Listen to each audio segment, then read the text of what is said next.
So బీసీలు స్థానిక సంస్థలో రిజర్వేషన్స్ 42% అమలు జరగాలంటే దాన్ని పార్లమెంట్లో చట్టం ఆమోదం పొంది రాజ్యాంగంలోని 9వ షెడ్యూల్లో చేర్చాల్సిన అవసరం ఉన్నది. రాష్ట్ర ప్రభుత్వం చేతిలో లేని అంశంగా కనపడుతున్నప్పటికీ కూడా కేంద్ర ప్రభుత్వం ఈ బిల్లును ఆమోదించకపోతే దేశవ్యాప్తంగా ఆందోళన చేపడతామని పిసిసి మహేష్ కుమార్ గౌడ్ చెప్తా ఉన్నాడు. ఖర్గే మద్దతు ఉన్నది.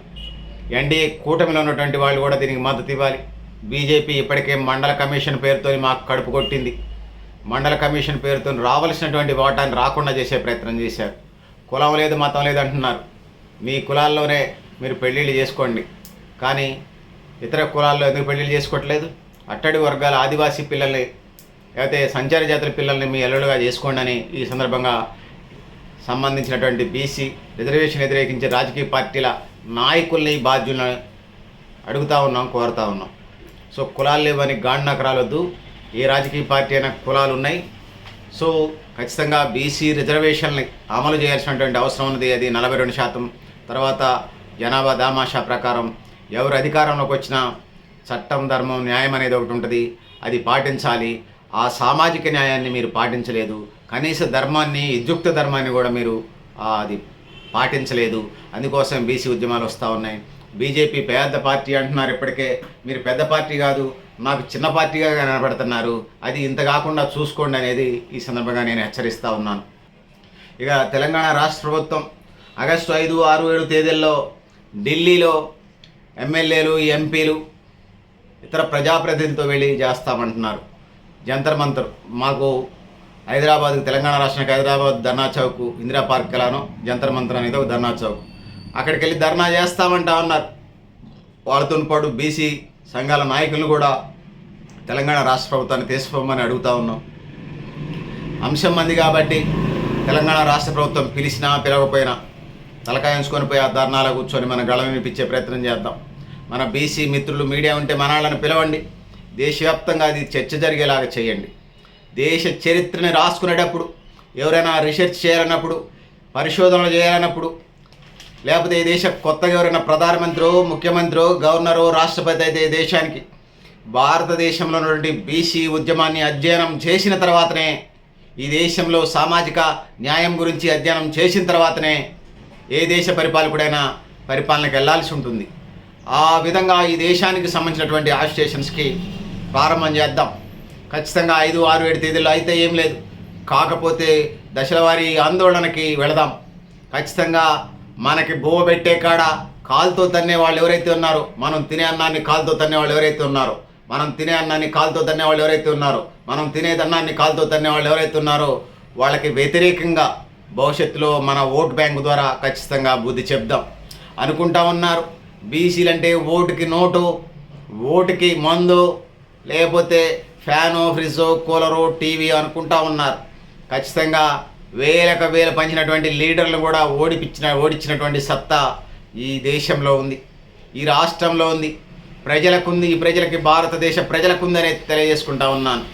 నోట్ల రాజకీయాలు ఒక కాంగ్రెస్ ఆయన, ఒక తెలుగుదేశం ఆయన ఇక్కడ తీసుకొచ్చి పెట్టాడు. దక్షిణ భారతదేశం డబ్బు రాజకీయాలు అనేది ట్రెండ్ నడుస్తూ ఉంది. ఇది ఎల్లకాలం ఉండదు అనుకోవట్లేదు. ఇప్పటికే మా ఖమ్మం కార్పొరేషన్లో కార్పొరేటర్ల గంజాయమైన బ్యాచ్, భూ కబ్జాదారుల బ్యాచ్, వ్యభిచారుల బ్యాచ్, ముండల ముఠాకోర్ల బ్యాచ్, కార్పొరేటర్లు మేము మళ్ళీ డబ్బులు పెట్టి గెలుస్తామంటున్నారు. మరి రాజకీయ పార్టీలు ఏం చేస్తే ఆలోచించాలి. ఇది మీ ఖమ్మానికే కాదు, ఉమ్మడి ఖమ్మం జిల్లాకి, తెలంగాణ రాష్ట్రానికి, భారతదేశానికి కూడా నేను చెప్పినటువంటి మాటలు వర్తిస్తాయి. గంజాయి బ్యాచ్, తాగుబోతు బ్యాచ్, ముండల ముఠాకోర్ల బ్యాచ్, లత్కోట్ బ్యాచ్, విలువలు లేనటువంటి బ్యాచ్లకి టికెట్లు ఇచ్చి మీరు సమాజ నిర్మాణం, నవనిర్మాణం ఎలా చేద్దామనుకుంటున్నారని అడుగుతూ ఉన్నాను, హెచ్చరిస్తూ ఉన్నాను. తగిన మూల్యం మీరు భవిష్యత్తులో చెల్లించుకోవాల్సి ఉంటుంది, మీరు మీ పార్టీలు అనేది నేను తెలియజేసుకుంటా ఉన్నాను. ఇకపోతే బీసీ రిజర్వేషన్లకు సంబంధించి తెలంగాణ రాష్ట్రంలో 42% రిజర్వేషన్లకు సంబంధించి చెప్పదలుచుకున్నాను. ఈ 42% రిజర్వేషన్లు అమలు చేయాలి. ఇది బీజేపీ తెలంగాణ రాష్ట్ర అధ్యక్షుడు నారముల్లు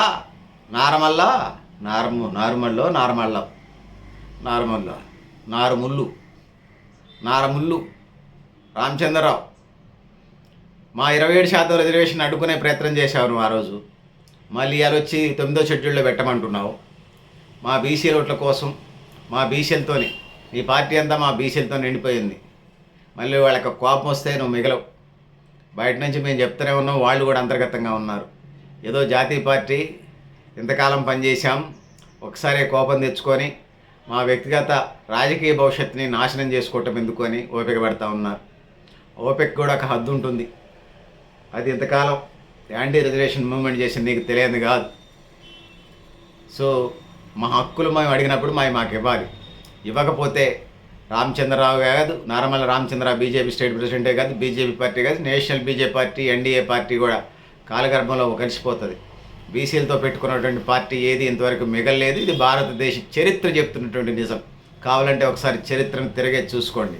సో పెద్దలారా, మిత్రులారా, సో ఇది పరిస్థితి.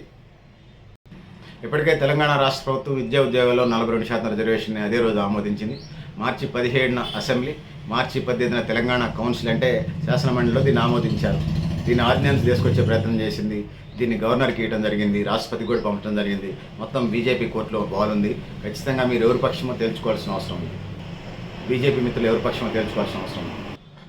సో జూలై 14, 2025న 50% రిజర్వేషన్ కటాఫ్ను ఎత్తివేయాలని చెప్పేసి తెలంగాణ రాష్ట్ర ప్రభుత్వం కౌన్సిల్, శాసనమండలి, శాసనసభ, క్యాబినెట్ నుంచి ఒక తీర్మానాన్ని గవర్నర్కి పంపించడం జరిగింది. దాని ఆర్డినెన్స్ మీద సంతకం చేయాల్సిన పరిస్థితి. అదేవిధంగా అటు రాష్ట్ర ప్రభుత్వంతో కేంద్ర ప్రభుత్వంలో కూడా దీన్ని 9వ షెడ్యూల్లో పెట్టాలని రాష్ట్రపతి దగ్గర పెట్టినటువంటి సందర్భం ఉంది. సో ఈ క్రమంలోనే ఇటు గవర్నర్ ఆమోదిస్తే స్థానిక సంస్థలకు ఆమోదం అయింది. ఇక ఎవరు అడ్డు రాకుండా, పార్లమెంట్ అల్టిమేట్ కాబట్టి రాజ్యాంగాన్ని మార్పులు, చేర్పులు, కూర్పులు చేసుకోవచ్చు. అది రాసిన రాజ్యాంగ పరిషత్తే చెప్తా ఉంది. అందుకోసం దేశ ప్రజల అవసరాల రీత్యా దాన్ని మార్చుకోవచ్చు. సో ఇదే షండ శాసనం, ఇదే శిలాశాసనం అంటే కలవదు. దేశ ప్రజల అవసరాల రీత్యా దాన్ని చేసుకోవాల్సినటువంటి అవసరం భవిష్యత్తులో కూడా ఉన్నదని తెలియజేసుకుంటా ఉన్నాను. ఈ క్రమంలోనే ఆగస్టు 5, 6, 7 తేదీల్లో చెలో ఢిల్లీ ప్రోగ్రాం పెట్టినట్టుగా మనకు కనపడుతుంది. జంతర్ మంతర్ వేదికగా తెలంగాణ రాష్ట్ర ప్రభుత్వం, ఎమ్మెల్యేలు, ఎంపీలు, మంత్రులు వీళ్ళందరూ కలిసి బీసీ ప్రజాప్రతినిధులు కానీ కొద్దిగా చొరవ చేసి ఖచ్చితంగా మీడియాని పిలిపించడం, నేషనల్ మీడియాని, అంతర్జాతీయ మీడియాతో మన సమస్యలు చెప్పే ప్రయత్నం చేయండి. అదేవిధంగా బీసీ రాష్ట్ర పెద్దలు ఎవరైతే ఉన్నారో, వివిధ జిల్లాల పెద్దలు ఎవరైతే ఉన్నారో వీళ్ళు కూడా, వాళ్ళు పిలిస్తే సంతోషం, పిలవకపోయినా మన ఇంటికి సంబంధించిన అంశాలు కాబట్టి, మన ప్రయోజనాలకు సంబంధించిన అంశాలు కాబట్టి పిలిచినా పిలవకపోయినా బీసీ నేతలంతా ఢిల్లీ పోయే ప్రయత్నం చేస్తే బాగుంటుంది అనేది ఈ సందర్భంగా మీ దృష్టి అంతకి తీసుకొస్తా ఉన్నాను. సో ఆ విధంగా ముందుకు పోవాల్సిన అవసరం అయితే ఉన్నది. సో ఇదేం శిలాశాసనం కాదు, నా 50% కట్ ఆఫ్ దాటడం అనేది. ఇప్పటికే తమిళనాడు ప్రభుత్వం 50% కట్ ఆఫ్ దాటి 65% బీసీ రిజర్వేషన్ అమలు చేస్తూ ఉంది జనాభా దామాషా ప్రకారం. పివి నరసింహరావు ప్రధానమంత్రిగా ఉన్నప్పుడు, జయలలిత తమిళనాడు ముఖ్యమంత్రిగా ఉన్నప్పుడు ఈ ఢిల్లీలో కూర్చొని ఖచ్చితంగా నేను ఆ బిల్లు అయిన తర్వాతనే తమిళనాడుకు వస్తానని చెప్పేసి వచ్చినటువంటి పరిస్థితి మనం చూసాం. సో తమిళనాడు అంటే పటిమ కలిగినటువంటి రాష్ట్రంగా మనకు కనపడతా ఉంది. అక్కడ పెరియార్ రామస్వామి లాంటి, ఇంకా అనేక మంది, కరుణానిధి లాంటి అనేక మంది బీసీ పెద్దలు, బీసీ మేధావులు, ముఖ్యంగా బీహార్ మాజీ ముఖ్యమంత్రి కర్పూరి ఠాగూర్ లాంటి సిద్ధాంతకర్తలు, ఇలాంటి అంతా వీళ్ళ సలహాలు, సూచనల మేరకు ఆ విధంగా ముందుకు వెళ్ళినటువంటి పరిస్థితి మనం చూస్తున్నాం. తమిళనాడులో ఎవరి జనాభా ఎంతో వారి జనాభా ప్రకారం జనాభా దామాషా నిష్పత్తిలో అది అమలు జరుగుతుంది. అందుకోసమే 100 సంవత్సరాలైన ఆ పార్టీ నిలబడ్డది. ముఖ్యంగా గెలిపోవటం అంత మాత్రాన స్టాలిన్ డిఎంకే పార్టీ ఓడిపోలేదు అనట్లేదు. కానీ ఓడిపోయిన ఏ జాతులైతే ఉన్నారో, ఏ జాతులైతే అట్టడుగు వర్గాలకి, అణిచివేతలకి గురయ్యారో, ఏ జాతులైతే తిండికి, బట్టకి, ఇంటికి, నీడకి దూరమయ్యారో, ఏ జాతులైతే బతకటం గడ్డుగా ఉన్నదో ఆ జాతుల్ని కడుపున పెట్టుకొని చూసుకున్నారు. అందుకోసం అది 100 ఏళ్ళు వర్ధిల్లింది.